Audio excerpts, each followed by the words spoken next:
Well, hello everyone. Today marks the 9th episode of Catching Up with Ella. For some reason, I thought it was the 10th episode. It was gonna sound so much better, the 10th episode, but no. I've been procrastinating so much on the podcast that it's not even 10 episodes in. But hopefully now with a new setup, by the way, if you're watching this on Bilibili or YouTube, I am streaming or recording directly onto my computer. The audio is synced up. And recently I found a faster way to edit my videos. Well, more specifically, transcribe and translate my videos because I have to make sure people understand me, Whereas before I would do it manually, line by line, and proofread everything. Nowadays, I basically do it through AI. So you'll see not a huge spike, but a gradual increase, hopefully, fingers crossed, on my productivity. And so the very first video that I want to lead with this new spike in productivity is a long-awaited catching up with Ella, weighted by like 3 people. Actually, I don't know. I think people on Bilibili care more about my personal life and they want to know more about what's going on.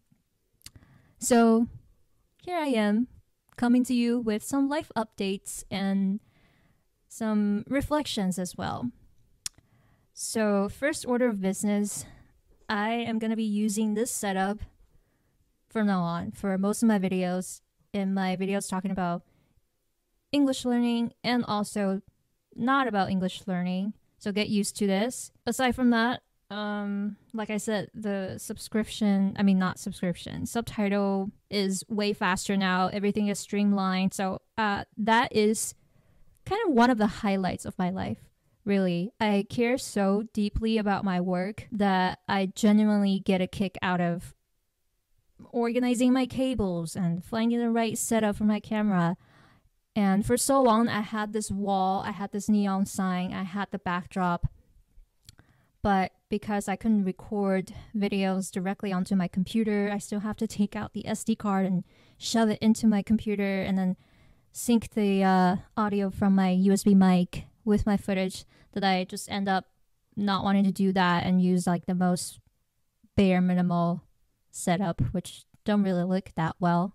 By the way, I shouldn't be swiveling that much, but it's a podcast. It's a chatty podcast. I feel like I'm FaceTiming with y'all. So yeah, I'm gonna put my leg up actually. I feel more tethered to the ground when I have at least one of my limbs attached to something. But before we continue on with the video, I want to tell you about this new project that I've been working on. It is called 英语口语全能包. This is truly your one-stop shop for all your spoken English needs. Whether you're a complete beginner, you don't know where to start, and you don't want to sort through the noise online trying to figure out which method works, and you find me legitimate and trustworthy enough to just want to do what I say or suggest. Essentially, it is a collection of all my finest work when it comes to English learning, including a self-study guide to learning English from scratch. And number 2, a complete beginner's course on the basics of grammar and pronunciation. Number 3, we have an English note-taking template compatible with GoodNotes, but it's also a PDF form, so you can print it or you can import it onto your iPad. It's interactive. You can click on different buttons. And number 4, dun, dun, dun, dun, we have our brand new 英语口语笔记, or in English, a complete spoken English encyclopedia or master doc. It is essentially a interactive Word document / site on Notion or Wallai. And this master doc / encyclopedia breaks everyday common spoken English into different categories. There's examples to go with every expression. There's audios too, although I'm still updating on all the audios. It takes a while. You can learn these quirky but authentic phrases to blend in with native speakers, particularly for those that study or work in America or any native language environment. Sometimes you want to sound cool. Sometimes you want to sound like young people. 然后我这个视频完集说了，口语笔记的部分还包括最实时更新的英语视频稿子，因为之前有很多小伙伴一直在问在催，所以我作为一个 bonus 也在这个口语笔记里面加了我的从2020年到2025年以及之后会发的所有视频的英语稿。 You should be able to see this pop up right here. click into it or check out the link in the description. Once you purchase it, it will automatically send you all the information, send you all the downloads, or you could get in contact with me or customer service. I've also included a trial link, if you will, for 全能包 if you're still undecided on if you want to buy it. If you only want to buy the 口语笔记的部分, I will put out a separate link either in the description or in the comment section, or you can send me a DM about it. Now let's get on with the video. And then second order of business is, look at my shirt. It says drinking, let me get my hair out of the way. Drinking matcha and trying my best, which is the synopsis of my existence right now. The number one thing that is keeping me going is my streamlined productivity setup, my filming setup. The second thing that's keeping me going is matcha, and more specifically, my addiction to it. I'm filming this in the afternoon, so I obviously can't drink more matcha now because otherwise I'll stay up all night. But I'm still here to represent my crushing addiction to it, and I have no issues with it. If you get it, you get it. If you don't get it, you're missing out on life. Everything from making matcha, the ritual aspect of it, trying different coffee shops, matcha menus, is like a little dose of happiness for me, a little dose of adventure for me. It's what's getting me out of my bed every single morning. It's what's getting me out my door every now and then to try new matcha, to try new coffee shops. I know it sounds trivial, but the older I get, the more I'm about these tiny little things. I'm not really into traveling abroad. I'm not really into camping. Like a lot of my friends are talking about camping now that it's getting warm. And I'm like, why would I spend money to torture myself? Why would I go out of my way to induce more discomfort in my life when I don't need to? Is how I feel about a lot of things. But matcha, it's all good. The entire process is all good. So I just want to briefly mention those two things because everything else following is going to be pretty shitty. Like objectively shitty. Well, for starters, I mysteriously contracted some kind of stomach issue. First, they told me it was gastritis. I had to go to an urgent care, which is like one step below emergency room. And then they told me, no, actually it's GERD, which stands for gastroesophageal reflux disease, which basically means you have a lot of regurgitation, reflux, food, or whatever coming up, and you can't control it. It got so bad that throughout the day, I would just want to press down on my stomach or press my pillow against my stomach or like stay near the toilet in case I have to go. So it wasn't exactly painful, although it did get kind of uncomfortable at times trying to do this to my esophagus while you're out in public. It can be embarrassing. It's mostly distracting and annoying. And I didn't realize how distracting it was until I started getting better only recently. Like starting beginning of April, I'm finally not getting that regurgitation anymore. I'm still dealing with like a little burp here and there, like I just did now. It's not like a normal I just ate kind of burp. I have something in my eye. I feel like, is it an eyelash? This is what you get for recording videos impromptu. So you get so unprepared. I have makeup on, but this is like hour 8. So my makeup is unraveling as we speak. But yeah, I didn't realize how bad my stomach issues were until I started feeling better. And then I'm like, oh, is this what I'm supposed to feel like all the time? Focused, comfortable, at ease, not having to press down on my stomach, which is a scary thing to realize. In a twisted way, would have preferred to be in obvious pain or being like throbbing kind of pain and discomfort, because then I need to be treated then. Like I know I need to be treated. I know this isn't my prime. Whereas what I was dealing with was just a low but consistent dose of constant discomfort. It's not painful, but it's always in the background, like white noise. After a while, you don't feel it. Consciously, you don't feel it, but subconsciously, it's impacting your sleep. It's impacting your energy level. It's impacting your mood. You know, your stomach is closely related to your emotions. How you regulate your emotions can determine how your digestive health is. And so I guess that's a good thing that I'm feeling better now. But I also realized that Western medicine didn't really help me. In fact, I feel like the medicine that they gave me were too strong that it actually set me back a couple of weeks. So now I'm just drinking some apple cider vinegar first thing in the morning. I don't drink it directly. I put it in water and dilute it. And that's to kind of put some acid back in my stomach, digestive tract. So in my research, I found that when I'm just burping, it means that I don't have enough acid because I took so many acid blockers per my doctor's advice. But obviously, I'm not here to just talk about my stomach. I'm here to talk about everything that happened around that period of time while I was dealing with my stomach issues. But I feel like the health, my subprime health, made everything worse. Remember how in the very first episode of Catching Up with Ella, I mentioned that I got my ass up and approached a cute guy at a coffee shop? Well, that kind of panned out pretty well. The good news is we ended up going out for a bit. The bad news is we also ended things recently. And unlike my past relationships, this one, I'm not mad about the breakup. But all my other relationships, I was young. Sometimes I'm the one to end it. Sometimes they're the one to end it. Looking back now, it was all for good reasons, but I wish I could have communicated better or ended things more maturely or ended things sooner. Whereas this time around, even though I still respect this person, I still admire this person, I think we both ended it on a good note. There's no bad blood. We did it in person.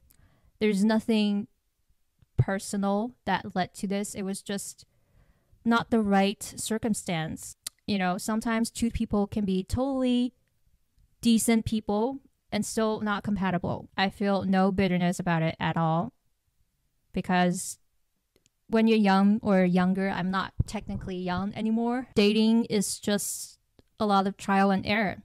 You know, you don't know what you like or don't like unless you give it a try. And when you try, things don't always work out. In fact, most relationships don't work out. Even if you get married, people get divorced left and right.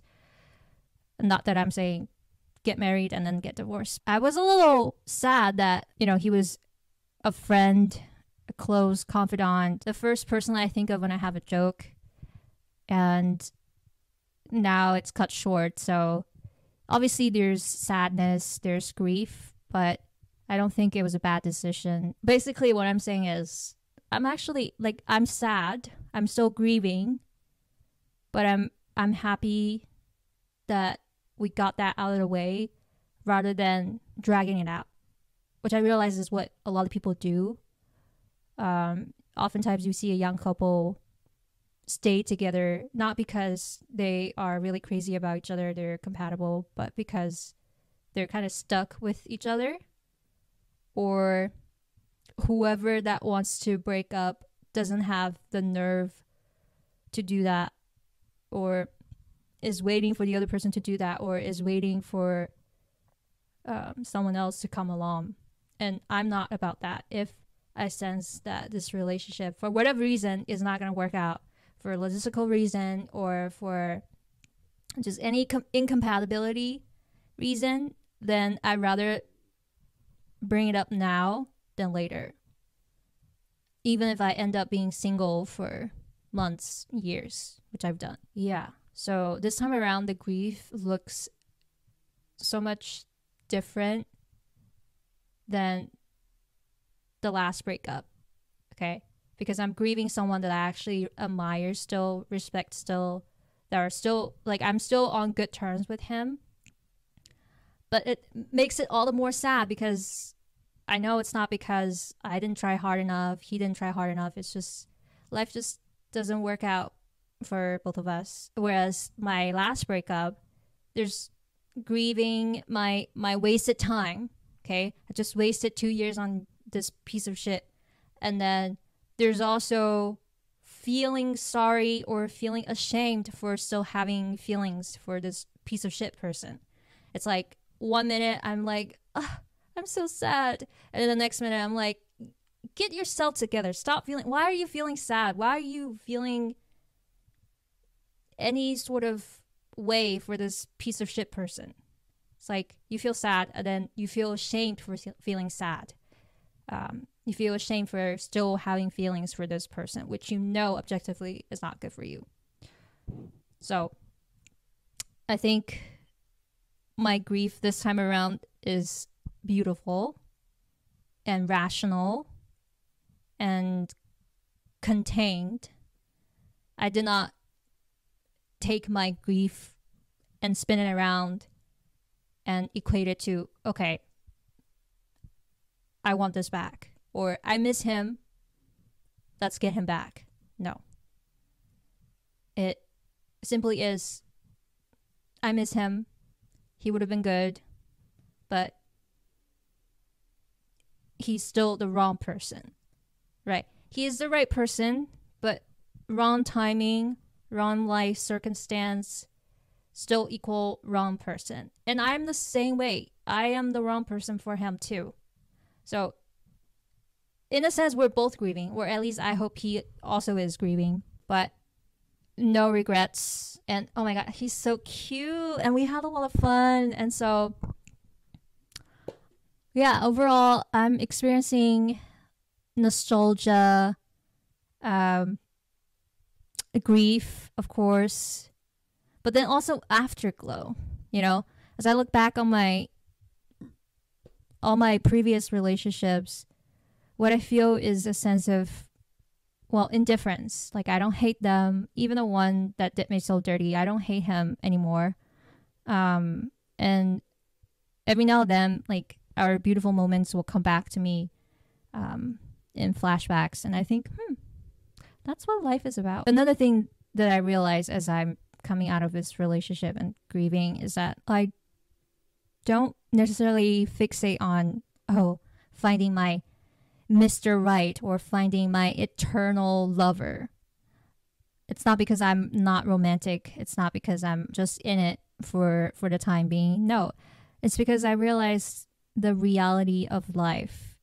You know, people move away. People want to go on to achieve different things. People drift apart naturally. When I'm with someone, I'm not here to settle down automatically by default.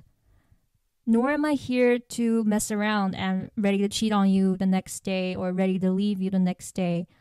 When I'm with you, I'm choosing you every single day.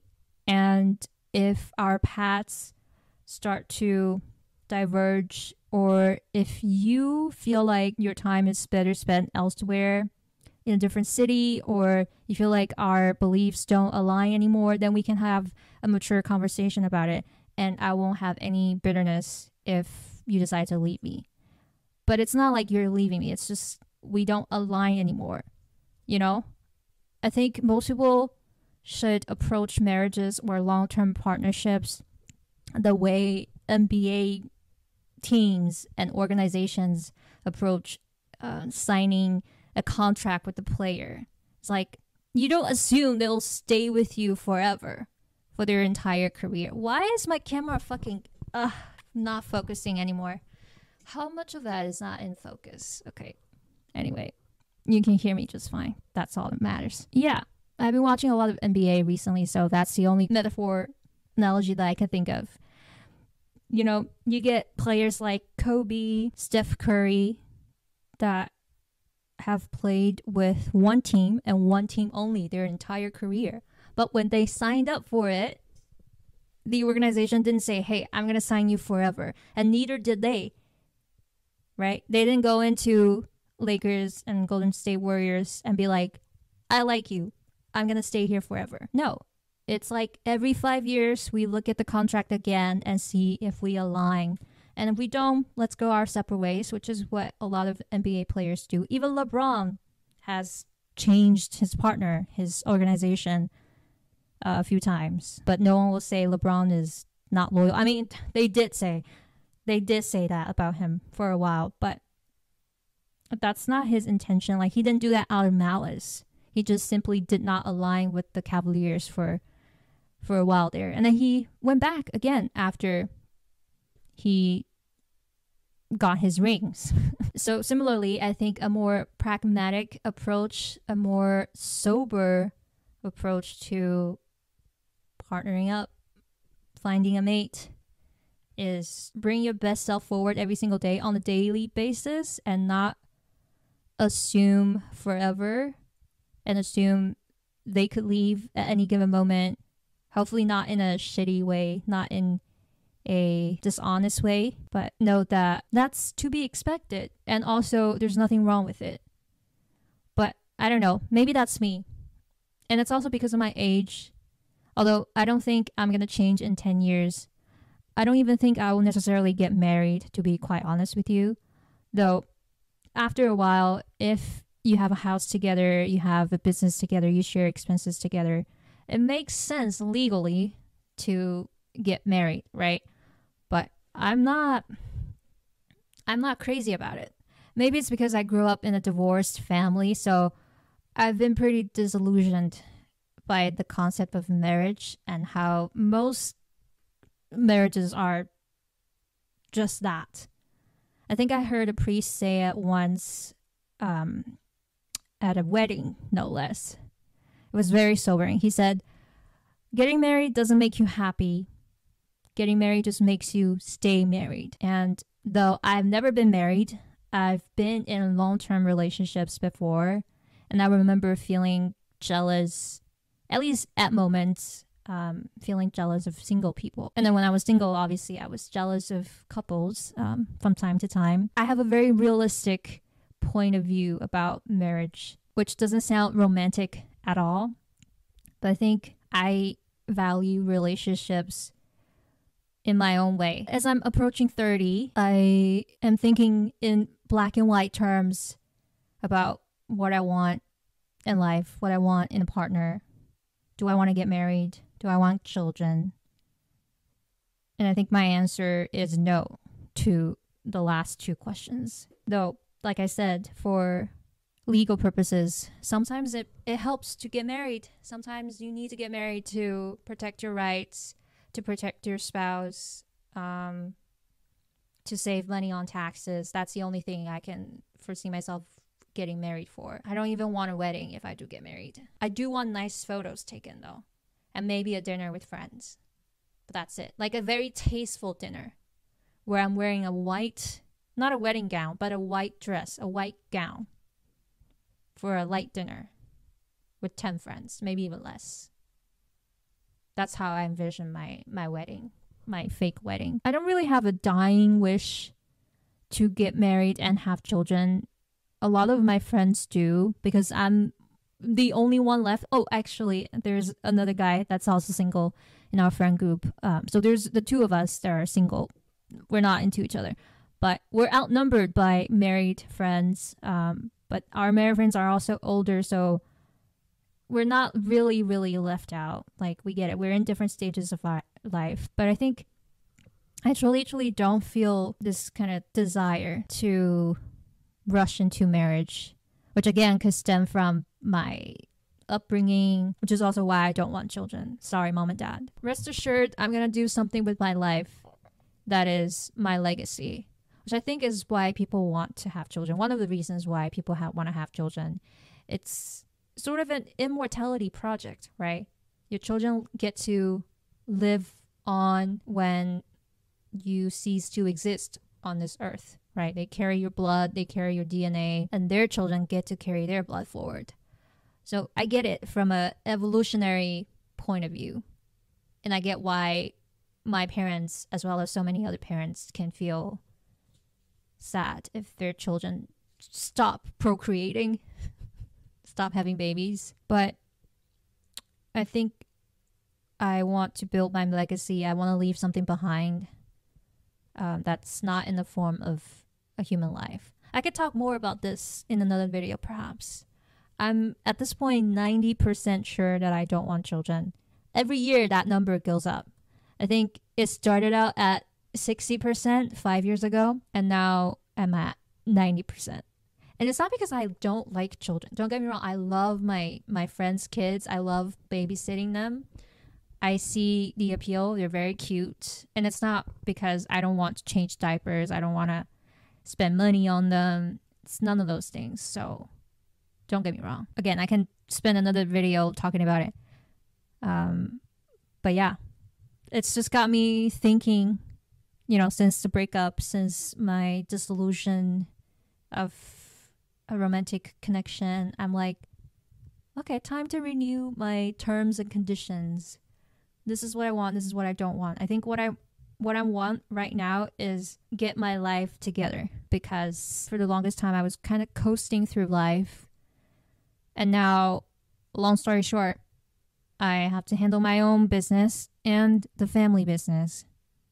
It's a lot of pressure for now, and I don't think that is going to pair well with trying to date, trying to find someone. Not that I'm saying it's impossible, not that I'm saying I'm against it, but it's not something that I am realistically going to pursue actively, which I feel like we shouldn't be ashamed about, because I've done the opposite. I've prioritized dating, I've prioritized romance when I should have prioritized my studies, my career. I'm still a romantic person. I'm still hopelessly romantic, but I also know where my priorities are. And so if you're also in the same boat, about to be 30 or even 40 years old, and you're single and you don't really have an urge to get married or have children, just focusing on your career, just focusing on getting your work career together, your health back to its prime, rest assured you're not alone, because look at me. Okay, I'm probably going to be like this for the next 5-10 years, and I'm totally cool with it, because one, I actually like what I do. I even enjoy the challenges. I enjoy being responsible for myself and for my family. And two, I've seen, even in marriages that stay together, that don't necessarily lead to divorce, it's just that, like, you get 1 to 2 years of pure bliss, maybe 5, maybe 10. Okay, the rest of it is just you managing a life together with a partner. In some cases, it might be better to have a partner. In other cases, it might be better to do it on your own because you don't fit well with the other person. Here's another thing. I feel like couples should take a quiz or a crash course for minimum amount of 2 years together before they get married. I feel like people just get married because they can, which, I mean, all the more power to you. To each their own, right? Make sure you have the budget to divorce. Make sure you sign a prenup or something. But I feel like for the most part, at least in my generation, I grew up with a lot of people that didn't really date around, didn't really know what they want to do in life. Like, they haven't figured themselves out. They were still practical children when they got married. And sometimes it works out. Like, you figure out who you are as you pair your life up with this other person. But very rarely did it work out. At least not without clashes. I'm foreseeing myself getting married when I'm 40 years old, if I get married. And I'm totally cool with it. Honestly, I'm going to be like Xiao Yaxuan. When I was younger, I was like, But now when I look at her, I'm like, girl, you're doing something right. You're doing something right. That is basically the episode. Don't feel bad for me. I don't know how I came across, but that is not the message that I want to convey. An ending of a relationship though in the moment can feel sad, and you should feel sad, you should grieve about it. But ultimately, it could be a beautiful thing if nobody cheated on each other, if you guys did it in a mature way, like you talked in person, none of those over the text, over the phone bullshit. You could still have some kind of closure and a different relationship, friendship afterwards. And it's not because you didn't like each other before. It's not because you didn't like each other enough. It could be the opposite. Like, he's probably who I like the most out of the most recent relationships. In a weird way, the grief is like the most intense part, but like the most beautiful part also. Whereas my last relationship, there's nothing beautiful about it. There's just pain and trying to get over the pain and trying to draw lessons from it, and a lot of shame, mostly a lot of shame for wasting my time, blah, blah, blah. So that's where I'm at in my life. I actually wanted to make another video. I was going to record a very formal, proper video on English, but I just did not have the mental capacity to do that. Did not have the focus to do that. But this is so easy because I'm just literally chatting with y'all with my feet, both my feet up on the table. All right. I'll see you guys in the next one, hopefully soon. Bye bye.